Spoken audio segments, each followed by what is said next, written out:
that Alan Hearns, believe it or not, has scored at least one touchdown in 7 of his last 10 games on the road. For some reason, shows up on the road, not so much at home. 6.5 points. I think that half point's going to come back and bite Detroit. I think Detroit's going to win the game, but I think it's going to hit right at 26-20 Detroit, because Jacksonville has that propensity for scoring those late touchdowns when they fall behind. Fourth quarter is just no doubt. Pass. Detroit can't handle the pass. Bortles been shaky pretty much all year, but for some odd reason, he's still getting his fantasy numbers, and I think a lot of that has to do with fourth quarter and prevent defense. So 26-20 Lions. I'm going to have the Jags covering the 6.5, and it's going to go right under the total. Yeah, I think that's probably a really nice play. 6.5 points in the NFL is a lot, which is why I made this a teaser candidate. I would never lean. If we were sitting in the link, this is not a play I'd jump on at all. But I do think Detroit should probably win the game. Moving forward, here's a game that I don't care about at all, but I do care about quite a bit. Tampa Bay Buccaneers at the Kansas City Chiefs. Weather, again, cold weather sucks, but it just doesn't affect professional football players as much as wind does. It looks like it's laying down in Kansas City. We got a 9-mile-an-hour wind out of the north-northwest, which suggests no trouble. 9 is slightly breezy, not enough to move a football around, nothing gusty, like it is in some other stadiums in the NFL on Sunday. But that's not conducive to a Jameis Winston who is inaccurate as it is. The cold weather to a Florida State quarterback probably shouldn't affect him that much, but I just think Tampa's in complete disarray. Yeah, you know what, they beat up on a Bears team last week, but if I've ever seen a phony beating in my life, that was it. Jay Cutler, pick 6, inside his own 30-yard line, making terrible decisions and throwing interceptions. Jay will be Jay. Yeah, he will, and any team in the NFL is going to capitalize in most cases on that kind of field position. You get the ball in your opponent's 35 all day long, you're going to score points. So Tampa beat Chicago's ass because Cutler stunk, and there was no two ways about it. It's not an impressive win for the Buccaneers, and prior to that, they were getting their asses handed to them. I look for Kansas City to be pretty dominant, but maybe the scoreboard won't reflect it. Kansas City wins this game 23-16, just enough to cover that 7.5-point spread, over under at 44.5. So you're thinking Tampa Bay's going to get the 7.5 and do okay with it? Yes, but I actually took Tampa Bay. But I'm sorry, I was reading my rating wrong. I have a 23-16 final. I took Tampa Bay, but I have Kansas City winning the game. Gotcha. Thank you. Well, I believe the German word is Schadenfreude, taking pleasure in the misery of others, which I know our host TL does very much with the Tampa Bay Buccaneers. Yeah. And I can definitely understand. I've heard some of those fans get on the radio, and I definitely 100% agree with you on that. I think I like Kansas City. I like it. They're a good team at home. Arrowhead shaking, cold weather, and Tampa Bay just not the same team on the road. Kansas City, a very good home team and a better team at the end of the day. Just all around better team. 28-17 Kansas City in Arrowhead. Tampa's not a good cover team at all, actually. 4-9 in the last 13. Kansas City 5-0 straight up. That team's red hot. They're not blowing teams out, but they're winning games, and they're winning them well. Andy can coach his ass off. Everybody's got to leave Andy Reid alone. I mean, I know he's the Jolly Walrus, but he can coach his ass off. Yeah, he sure can. What was your score there on that Kansas City game, Joe? 28-17. Very good. Pepper Jack, what do you see? I see the Kansas City Chiefs at home. I know last week I believe they struggled and came back late in the game against Carolina and beat Carolina. We kind of saw what happens to Carolina in the fourth quarter, as we witnessed on Thursday night, where they were up 23-3, I believe, and ended up winning 23-20, held on for dear life. Kansas City's got a lot of weaponry. I don't think Tampa Bay can stop the tight end this week. I think Travis Kelce has a pretty decent game. Joe, I believe you have him. You might want to put him in your fantasy lineup. I do not have Travis Kelce. Okay. I know it. I have Mr. Tyler Eifert, but yeah.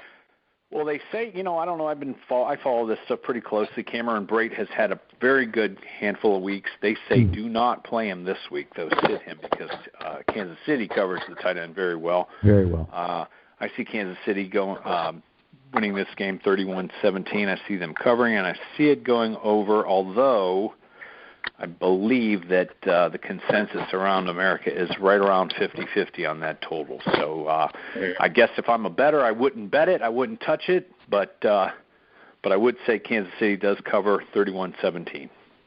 Yeah, this was the other side of the teaser that I liked here. If you could get Kansas City down to 1.5, they should win this game by a field goal at the very minimum. I just don't think Tampa's very good. Rookie head coach, they're showing all kinds of signs of just disarray. And Kansas City's they're going to battle the Raiders to win that division. So yeah, I love this on the other side of the tease to mix that in with Detroit.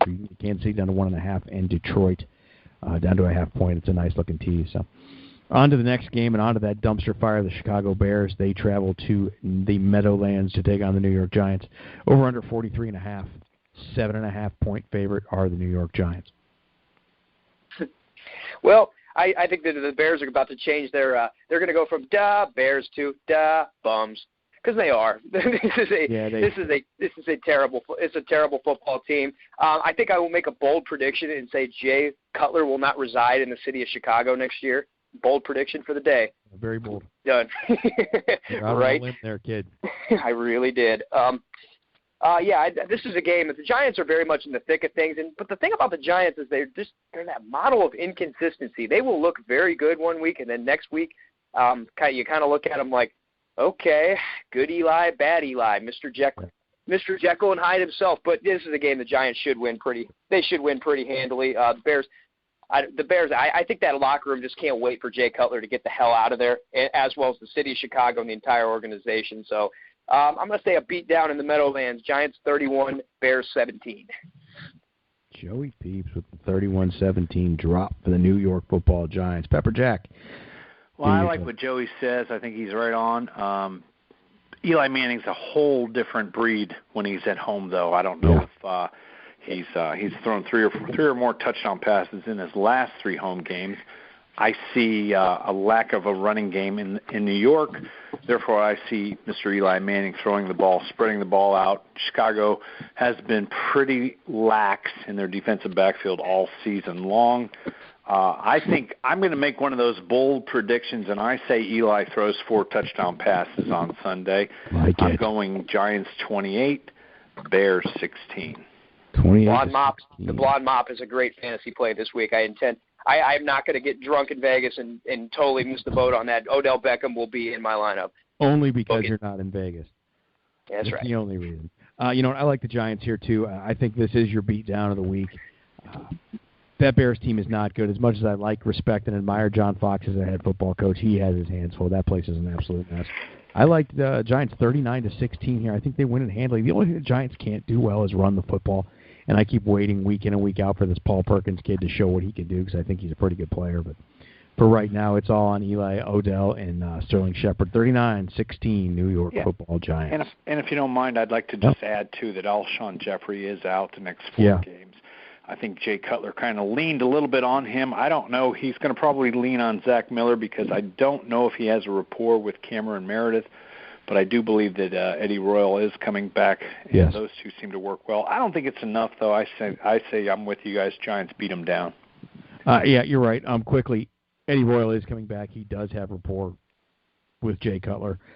Cameron Meredith seemed to do well with Brian Hoyer after the Hoyer injury. It was over there. But Chicago's 0-5 on the road, both straight up and against the spread right now. 1-4 against the spread on their last 5. They're a bad football team. The Giants have been a nice play. They've actually been a cover monster. They're 4-0-1 against the spread and 4-1 straight up at home. Giants have been a nice play lately. I know on my Sunday swim, I did not play the Giants last week, despite wanting to, and I ended up losing. I stunk. But Giants are a nice cover play this week. This is a weather game that concerns me actually quite a bit. When they built the stadium in Minnesota a couple of years ago, I kind of thought they're out of their mind for not building something at least retractable in Minnesota. Arizona heads north, takes on the Vikings. Arizona is a 2.5-point road dog, and the over-under here is 40 points. I think that cold air is one thing. I think that the wind is another. You've got 15 miles an hour out of the northwest with a little bit of wind whipping and blustering. 29 degrees Fahrenheit at kickoff. Minnesota 1-4 against the spread. Unders, they're 6 of 8. This game smacks of 13-12, 15-12. There's something wrong with the Arizona Cardinals offense. There's something wrong with the Arizona Cardinals defense. I'm torn on this game in a lot of different ways, but I'm taking the Minnesota Vikings to win and cover 20-16. But I really like the unders play here again. I like the way you think. Also, a note on the stadium. Yes, I agree. I don't know what the hell they were thinking building an outdoor stadium in Minneapolis. That's like putting up an ice cream stand in a health and fitness spot. It just makes no sense at all. Yeah, it's a little backwards, but they did it for a reason, and the reason that they actually now have home field advantage, where in the past, you'd come to the Dome and a fast-track team had an advantage. So there's a purpose for it. I think the weather is a key cog in this game. And here's the thing about the Arizona Cardinals. They're not a very good road team. They've shown that this year. Minnesota, and this is a team also that is not also a cold weather team. I think this is a defense. This game will come down to defense. You will not see a lot of points in this game. It'll be a sloppy, cold, beat up, kind of just brutal-like game. I think the Minnesota Vikings, now that Blair Walsh is out of town, they're going to get somebody in there who's going to kick the winning field goal, and it will be 17-14, men in purple. Scott Norwood. Well, I don't know what happened to Minnesota. They were 5-0 sitting on top of the world about 4 or 5 weeks ago. They're 5-4 now. Arizona has been a complete disappointment also at 4-4-1. This is kind of tricky because on paper, I still think Arizona's the better football team, and I can't imagine them getting 2.5 in this game. I do see this game going under. I think I have it at 40. I don't see a whole lot of offensive output from the Minnesota Vikings. In fact, I think Sam Bradford's in for a long day. Steph Diggs, who I'm a big fan of, he's a speedster, made about 13 receptions. He's a good football player, isn't he? Yeah, but I think he's going to have Patrick Peterson on him all day. Come Sunday, like Lou. That doesn't bode well for Stephon Diggs fantasy owners. I don't think I would touch him in DraftKings myself. Interesting, though, the computer still picks Minnesota to score 23 points in this game. Sure. I don't see it. I see a low-scoring game, but I'm going to go Arizona. I'm going to say Arizona 19, Minnesota 17. I can hear Lou from old Lou, the manager in Major League, just saying what he said to Willie Mays Hayes. Forget that crap. Keep the ball on the ground. I think that's the key. You pound the rock in this game. This game is not going to be for the people who like points and a lot of aerial action. Not that game. Yeah, probably not. This is black and blue for sure. Another one that could follow suit.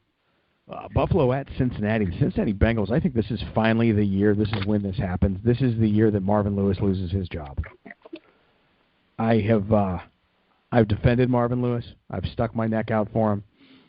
I've argued successfully why he deserved to come back this year after the playoff flop last year, and he's made a complete ass out of me more than I could do all by myself.